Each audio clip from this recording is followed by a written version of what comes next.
We live in an incredibly busy world. The pace of life is often frantic, our minds are always busy, and we're always doing something. So with that in mind, I'd like you just to take a moment to think, when did you last take any time to do nothing? Just 10 minutes, undisturbed. And when I say nothing, I do mean nothing. So that's no emailing, texting, no internet, no TV, no chatting, no eating, no reading. Not even sitting there reminiscing about the past or planning for the future. Simply doing nothing. I see a lot of very blank faces. My thinking is probably have to go a long way back. And this is an extraordinary thing, right? We're talking about our mind. The mind, our most valuable and precious resource through which we experience every single moment of our life.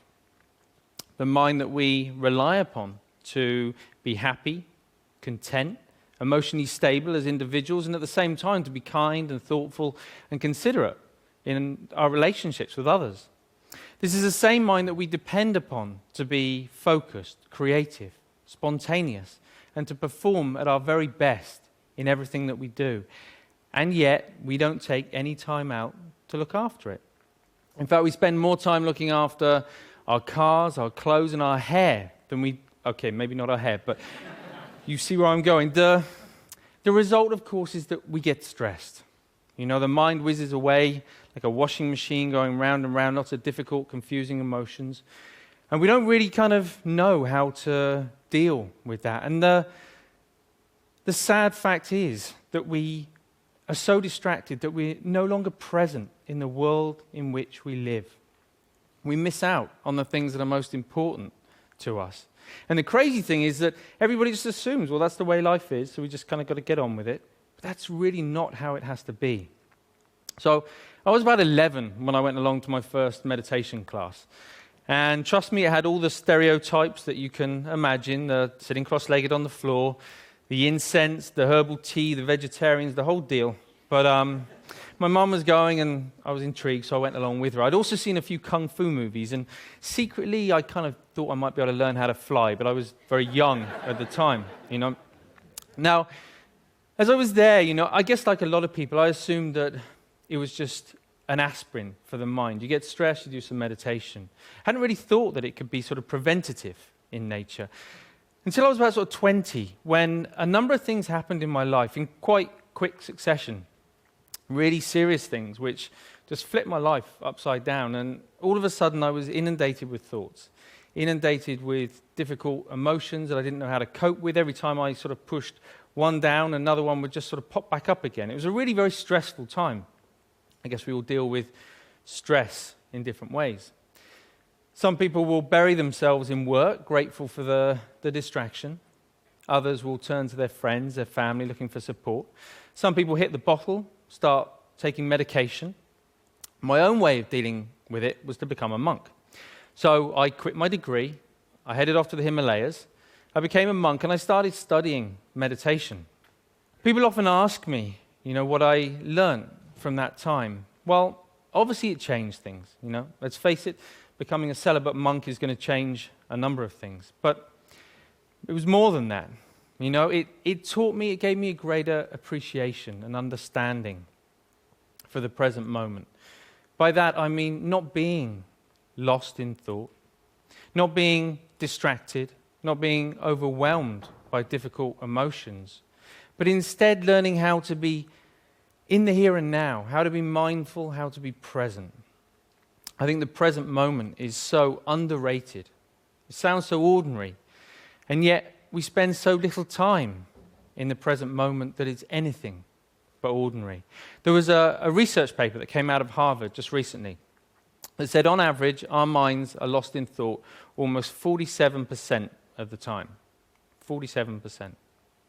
At the same time, this sort of constant mind wandering is also a direct cause of unhappiness. Now, we're not here for that long anyway, but to spend almost half of our life lost in thought and potentially quite unhappy, don't know, it kind of seems tragic, actually, especially when there's something we can do about it. When there's a positive, practical, achievable, scientifically proven technique which allows our mind to be more healthy, to be more mindful, and less distracted. And the beauty of it is that even though it kind of need only take about 10 minutes a day, it impacts our entire life. But we need to know how to do it. We need an exercise, we need a framework to learn how to be more mindful. That's essentially what meditation is. It's familiarizing ourselves with the present moment. But we also need to know how to approach it in the right way to get the best from it. And that's what these are for, in case you've been wondering. Because most people assume that meditation is all about sort of stopping thoughts, getting rid of emotions, somehow controlling the mind. But actually it's quite different from that.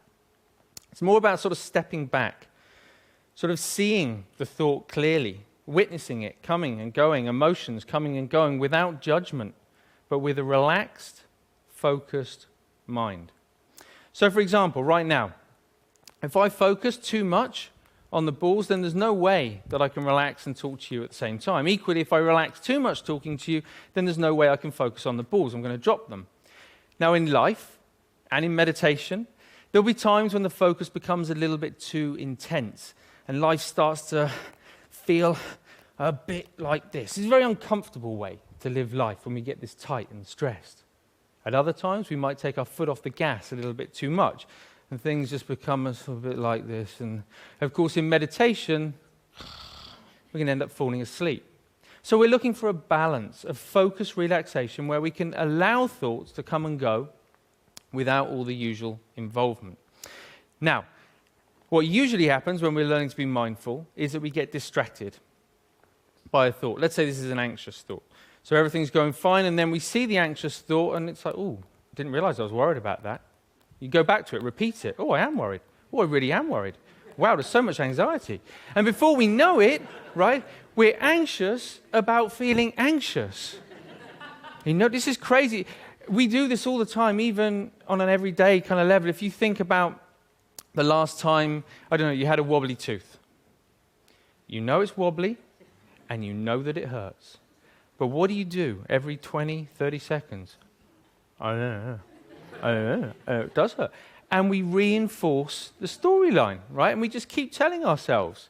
And we do it all the time. And it's only in learning to watch the mind in this way that we can start to let go of those storylines and patterns of mind.